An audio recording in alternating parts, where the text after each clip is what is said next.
May karapatan tayong ipahayag, tama na ang korupsyon, mayroon tayong ipinaglalaban. Nais nating lahat ang isang maayos na pamahalaan, isang mapayapang Pilipinas, at isang marangal na buhay para sa bawat Pilipino. Dalangin ko na ang ating mga pagkilos ay maging alinsunod sa kalooban ng may kapal. Iwasan natin ang karahasan at panatilihin ang kapayapaan sa ating mga hanay. Naway ang bawat isa sa atin ay may malalim na pag-unawa sa ating ipinaglalaban. Hindi lamang tayo basta sumusunod, kundi may sariling paninindigan at malinaw na layunin para sa kinabukasan ng ating bayan.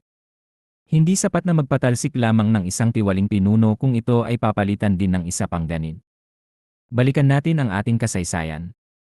Ilang ulit na ba tayong naglunsad ng mga protesta upang magpaalis ng mga leader? Ngunit ano ang nangyari pagkatapos?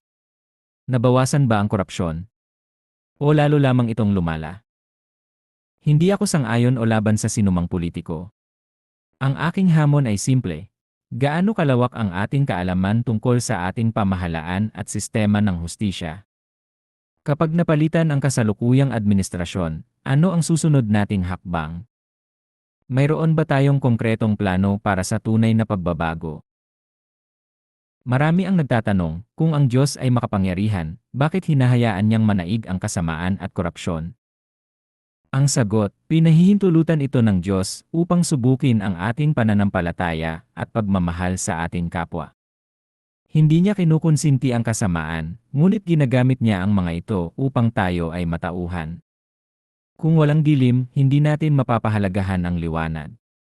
Kung walang katiwalian, hindi natin mauunawaan ang halaga ng katapatan. Ang Diyos ay nakikita ang lahat, ngunit iginagalang niya ang ating kalayaan. Tayo ang pumipili ng ating mga pinuno, gumagawa ng mga desisyon, at umaani ng bunga ng ating mga ginawa. Gayunpaman, hindi tayo pinababayaan ng Diyos. Sa bawat yugto ng ating kasaysayan, may mga pagkakataon ng kanyang divine intervention, mga pangyayaring hindi natin maipaliwanag maliban sa kanyang kapangyarihan. Ngunit ang kanyang pagkilos ay kadalasang kaakibat ng ating sariling pagsisikap. Kung tayo ay mananalangin ng taimtim, magsisisi sa ating mga kasalanan, at magsasama-sama upang gumawa ng tama, doon natin makikita ang kamay ng Diyos na gumagabay sa atin. Ang tunay na pagbabago ay mangyayari lamang kung tayo at ang Diyos ay magtutulungan, tayo ay kikilos, at siya ay magbubukas ng daan. Ipakita natin ang ating malalim na pagtutol sa korupsyon, hindi lamang sa salita, kundi sa masinop na pagkilos. Ngunit huwag tayong padalos-dalos.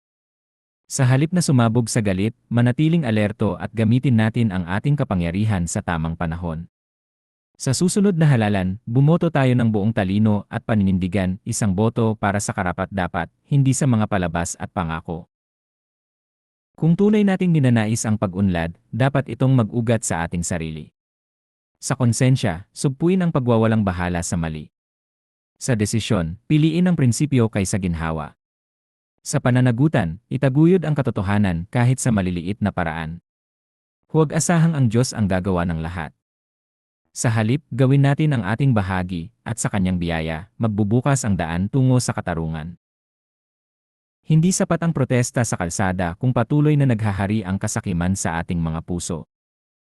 Mga kababayan, ang Pilipinas ay hindi lamang lupain ng mga trahedya at skandalo.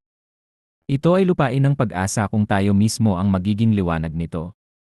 Sa tulong ng may kapal, itatayo natin ang isang bayang hindi perpekto, ngunit marangal, kung saan ang bawat Pilipino ay may dangal, ang bawat opisyal ay may takot sa Diyos, at ang bawat pagkilos ay para sa kapakanan ng lahat.